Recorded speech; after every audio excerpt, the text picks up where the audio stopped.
Welcome back to another episode of Pamtastic on Purpose. Today is a special episode because usually I am audio only. But today I brought my husband Eric on and we're doing kind of a special anniversary episode together. I'm just going to ask him some questions, and this is kind of just a display of relationship vulnerabilities. We celebrated our 15-year anniversary yesterday. We've been together for 15 years as of yesterday. We've been married for 11, but only, is it 11? Maybe 12, Yeah. 11 or 12. Something like that. It's October, so I think this year it's 11. Who's counting? But anyway, we've been together for 15 years.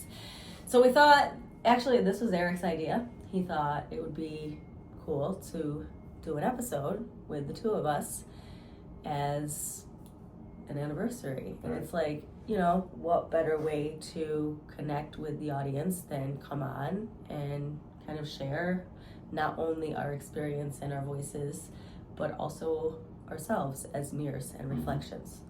Right. So And it makes sense because the very first episode was a video episode with the two of us in it.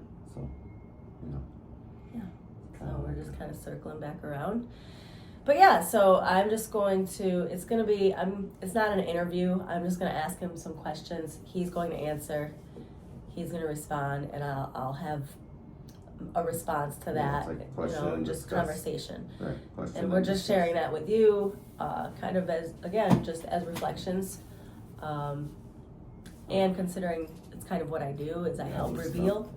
So, Yeah, loosen up. okay, all right, so Tough here we line go. of questioning. So, first question, what's one thing about how I think, feel, or respond that you've never fully agreed with? Just one thing? Yeah. No, it's like, you know, as people, of course, you're not going to always agree, but the one thing, I guess if I was to say one thing,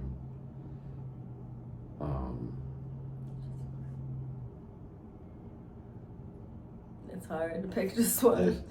it is. Plus, you know, it's, Well, you're on the spot too. mm-hmm. But, so let's just say one thing about how I am, you know, in general. Right. That it's hard for you to not necessarily agree with, but to engage with in a healthy, like if conflict resolution wise, let's just say that.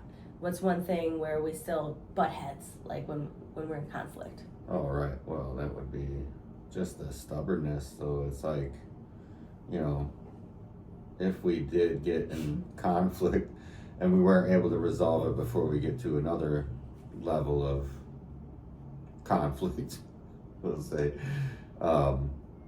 sometimes it's I guess it's both of us really, how there's like we're saying the same exact thing, but the way we're saying it to each other just makes no damn sense. And I'm like, so I guess. So my hard-headedness, Yeah. I'm probably the same for me. my though. stubbornness meets your stubbornness. Right. And it's like, you And know, I mean, our flames sometimes tend to just make our flames bigger rather than, you know, being able Right. to put them out. right. Sometimes the water from the Pisces doesn't put the fire out. I flip over to the, to the wind of the air or whatever, and No, that's your Aries. and I start, pushing. It's like the ego. Once it's most of the times you can keep your ego in check, but there are times where I still can't keep it in check. There's a point Well, where it's not just you. We both have egos. So that doesn't leave in a relationship just because you're bettering yourself and, creating better habits and changing patterns and breaking cycles. Like, Right. It doesn't change that you're human, and conscious is literally your ego. Right. So, your ego is your protector. But yeah. So we are trying to remain in a 20-minute range for time, so we are going to move on to the next question. The next question, what do you think people would assume about us that isn't actually true? That's a good one. That we have a perfect relationship at all times, or that we're like some sort of special people.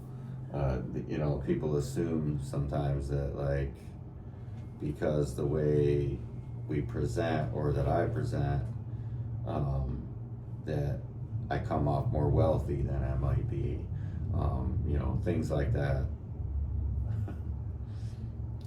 So you think that people assume we have money, like that we're Right, well off? even though we don't. I mean, well, we're not poor, right? But right. it's, We don't struggle, but yeah. we're not So people think we're more well off than we actually are. We're not se. super wealthy loaded, right? And yeah, I think that a lot of times when people meet us as a couple, they see the fun, loving, who we are. We are human. That's the thing. And when we're out in social gatherings, people just assume we have this beautiful relationship because we love each other. We genuinely love each other. right? And we actually like each other too, which is, not always the same thing. I'm just saying that there's a lot of people who stay in relationships who love each other, but they don't like each other. And Eric and I, we've worked very hard at our relationship and on ourselves, and therefore we know how to Right, do we things genuinely that we didn't necessarily know how to do at the beginning of our relationship. But Right. we have put in the work to right, get there, and we do. When we're out and having a good time or wherever, when we're in social settings, we do very well because we enjoy social settings. Well, yeah, we're both pretty social people. And so that sometimes translate, because they'll meet her and I separately, and then we'll meet up, and that meeting will be like, oh, hey, like we had never seen each other before. We're like, oh, hey, how you doing? And they know we've been together, but they're not used to couples being as affectionate or loving with each other. So to me, I think people, they just misconceive that, and it is a perfect relationship because we're able to, get through all of these things, in my, opinion, but it's not perfect. It's perfect to us. You know what I mean? If it wasn't, it wouldn't be worth it. Right. Like, plain and simple. Okay, moving on. What's something that's been hard between us that never really went away? Well, my way of being playful, which in turn is her way of being annoyed at times. So now I'm not saying, I'm just saying I'm being playful in that manner.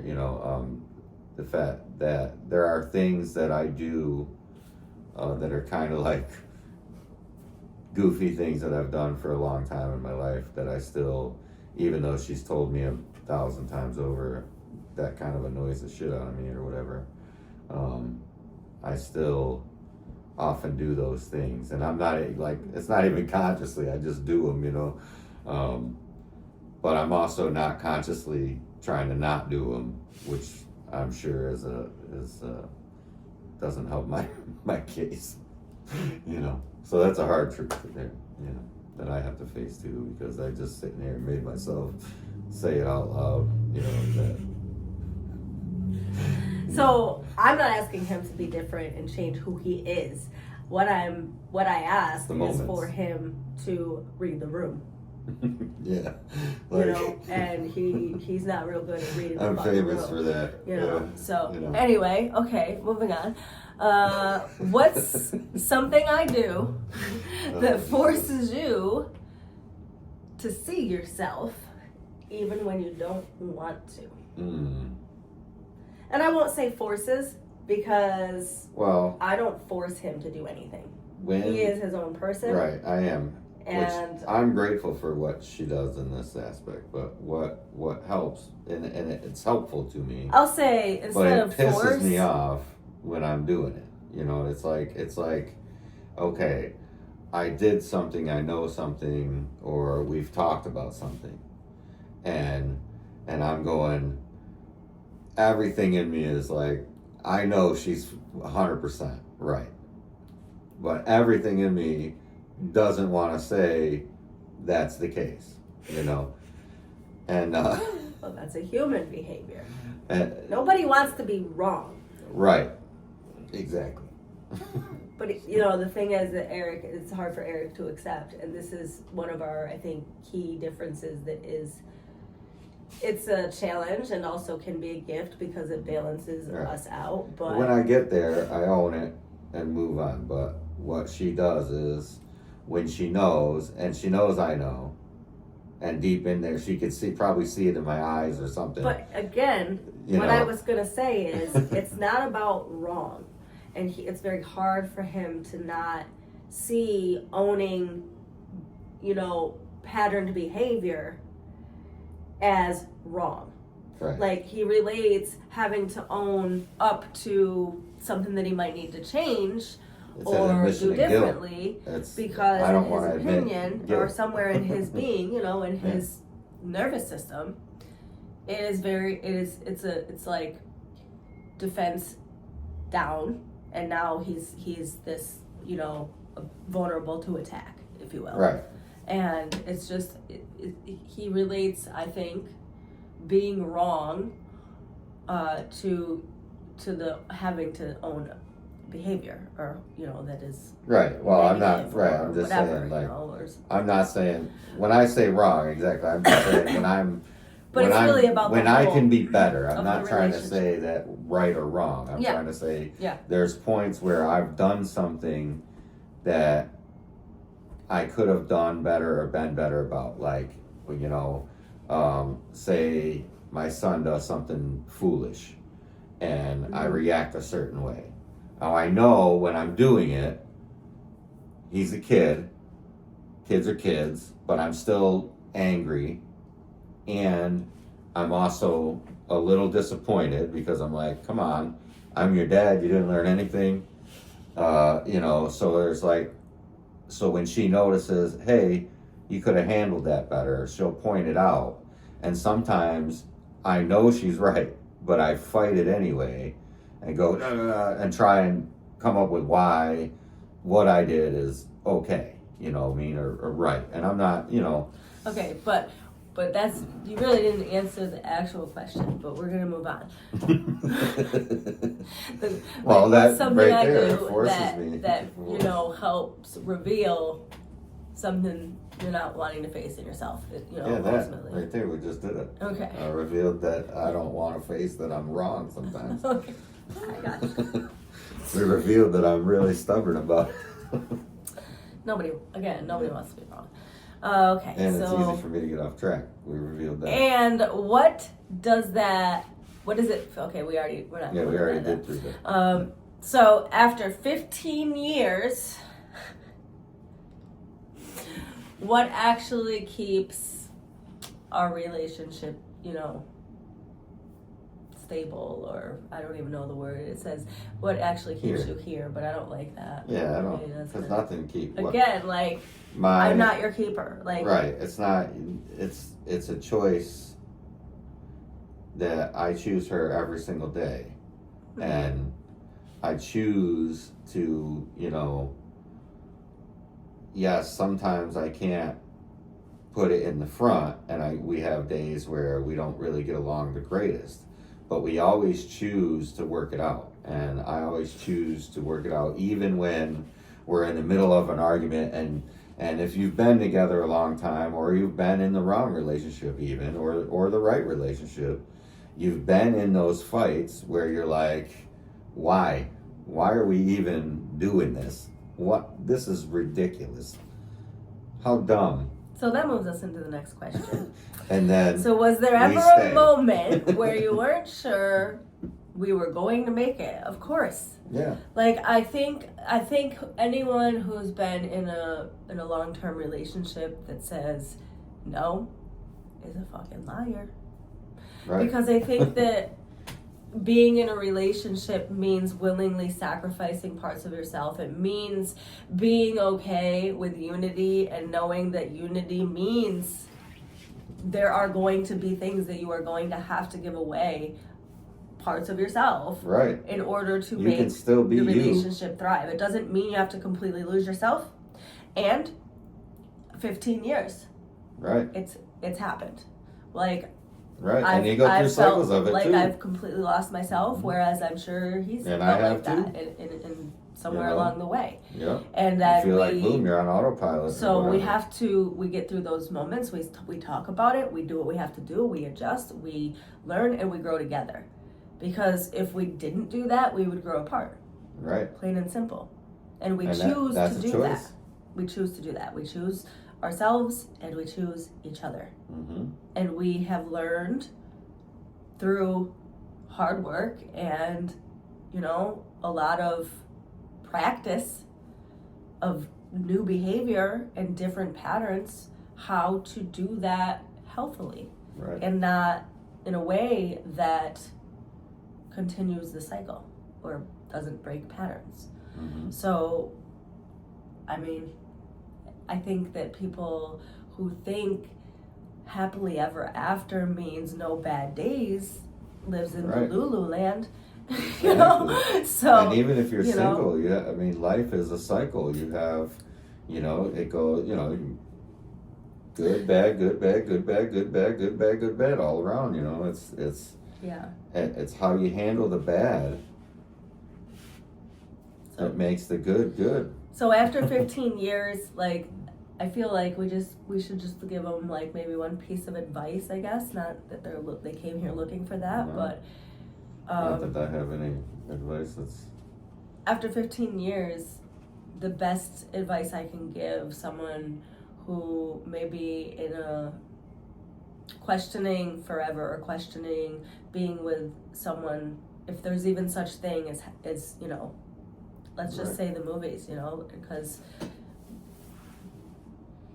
I don't know. I personally I didn't have the experience of knowing people who were together for a very long time unless I knew them and they were miserable.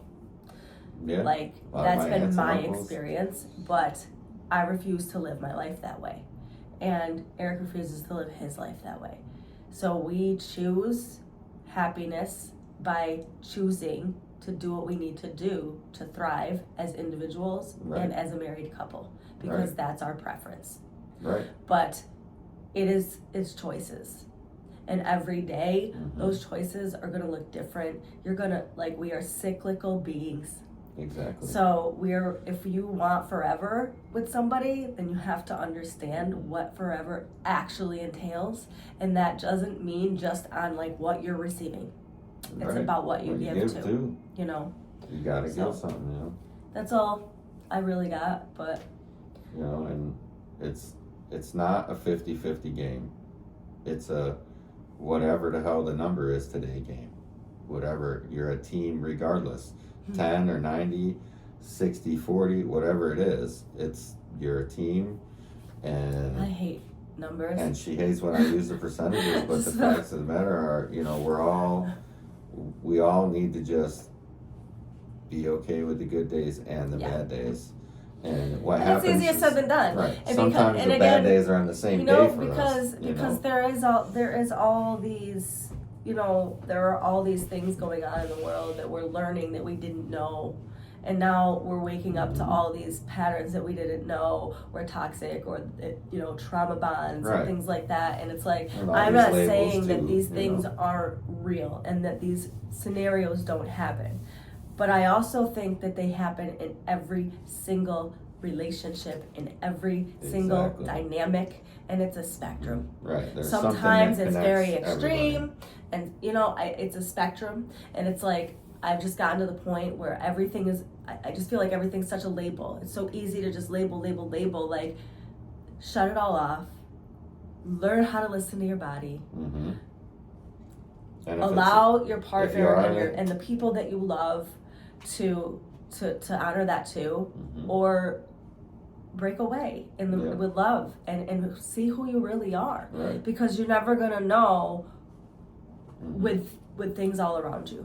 Like Exactly. we had to get stripped bare Mhm. of all of our stuff to Right. find ourselves and Exactly. then in turn each other. And in the 15 years, and going forward, if we need a day or 2 days to go camp out or just have one like private day where it's just you or just me.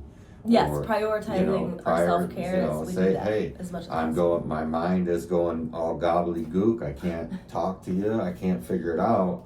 I need a day or two, and I'm going to go get a hotel or go camping or hiking or whatever, and I'll see you. Good. Oh, I saw And- that and I thought it and stopped. we try to be supportive of it, even if you feel some kind of way about it. It's like, it's not really about you. It's about the person that needs the time, and if they need the time, it is what it is. Yeah, but It- it's about it. it's always about you as an individual. Like it Right. is about, but what he's saying, I just don't. People could misinterpret that, Okay, so all I right, just yeah, want to all right, kind of. explain. Yeah. So what he's saying is like, it's not that it's not about you. It's just that like you made what he's saying is like, if you make a choice to be in a committed relationship with anyone, and it doesn't mean just marriage. If you commit to any type of relationship, then you are Right. committing to putting the work in to what that relationship entails. Right, so that relationship would be the best. And on the polar side, you have to also know and be able to discern when You it's can't. too much to tolerate. Right. Like you have to know in your body when, okay, like, no, I'm being abused, I'm being disrespected right now. Like, okay, like that's different. But what I'm just saying, like, what all he was saying, I think, overall is like, he wasn't saying it's not about you. He's Right. saying like it is about you, but it's about the whole. If Right. you're really And you have to be- dedicated to what Right, you say and you're if dedicated you're to. dedicated to each other, especially in a relationship like our marriage relationship, then you should absolutely support, because, and I understand people are like, I oh, feel like cheating and this we're and way that, off. whatever, but you should support alone time, even if it's Yes. an hour or Yes. 2, because alone time allows you, if you take the alone time, allows you to strip some of the layers of crap and find out what's really bothering you. And or your partner the same way, and that's all I'm getting at, is you got to support each other there. Yeah. And We support each other. I use Pam's teachings because she is my teacher as much as she is my partner and lover. And vice versa. I mean, we all are. We're all just walking each other home.